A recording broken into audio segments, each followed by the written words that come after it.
செஞ்ச பொல்லாப்பெல்லாம் ஒளிச்சு வச்சிருக்கான். ஆனா அவன் பேசுறது எப்படி தெரியுமா? கர்த்தருடைய சொல்லை கேட்டு கர்த்தர் என்னை அனுப்பின வழியாய் போய் அதே வழியில போய் அமலேக்கின் ராஜாவாகிய ஆகாகை கொண்டு வந்தேன். அமலேக்கியரை சங்காரம் பண்ணினேன். அவனை வெட்ட சொன்னாரா? ஒரு பிறந்த குழந்தைய கூட காலி பண்ணணும்னார்ல, இவன் ராஜாவை கொண்டு வந்தானா? அல்லேலூயா. அவனை பார்த்து என்ன சொன்னார் தெரியுமா? அந்த அமலேக்கியனை பார்த்து என்ன சொன்னார் தெரியுமா? என்ன சொன்னாரு? வாசிங்க பார்க்கலாம். சோத்திரம். அவன் சொல்றான், அவன் அங்க இருக்கான், சேஃபா இருக்கான். சவுலுடைய இடத்துல அவன் எப்படி இருக்கான்? ரொம்ப பாதுகாப்போட இருக்கிறான். சரியா? நல்ல பாதுகாப்புல இருக்கிறான். யாரு?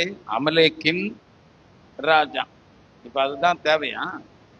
அவனை பாதுகாப்பா வச்சு அவனுக்கு சோறு போட்டு அவனை வளர்த்து எனக்கு எதிராக மறுபடியும் முற்றுறது கொடுறா அப்படிங்கிறதுக்காகத்தான் தேவன் வச்சிருக்காரோ? பாருங்க, அபிஷேகம் பண்ணப்பட்ட சாமுவேல். சாரி, சவுல் சவுல் சவுல் சவுல். அல்லேலூயா. ஆமா, கர்த்தருக்கு ஸ்தோத்திரம். அப்ப சாமுவேலுக்கு தெரியுமா தெரியாதா? சரிடா, ஒரே ஆடு மாடு கூற சத்தம் கேக்குதேடா, சத்தம் கேக்குதா? என்னது? ஆடு மாடு எப்படி கூத்து? எப்படி ஆடு மாடு கூவ செய்யும்? அப்படியானா அல்லேலூயா. 20வது வசனம் தான், 15 20. சவுல் சாமுவேலை நோக்கி, நான் கர்த்தருடைய சொல்லை கேட்டு கர்த்தர் என்னை அனுப்பின வழியாய் போய். இல்ல 14. அதற்கு சாமுவேல், அப்படியானால் என் காதுகளில் விழுகிற ஆடுகளின் சத்தமும் எனக்கு கேட்கிற மாடுகளின் சத்தமும் என்ன என்றான். அமலேக்கு சத்தம் போடுற மாதிரியே அது சத்தம் போடுது, அதனால கரெக்டா கேக்குது அவனுக்கு. அல்லேலூயா.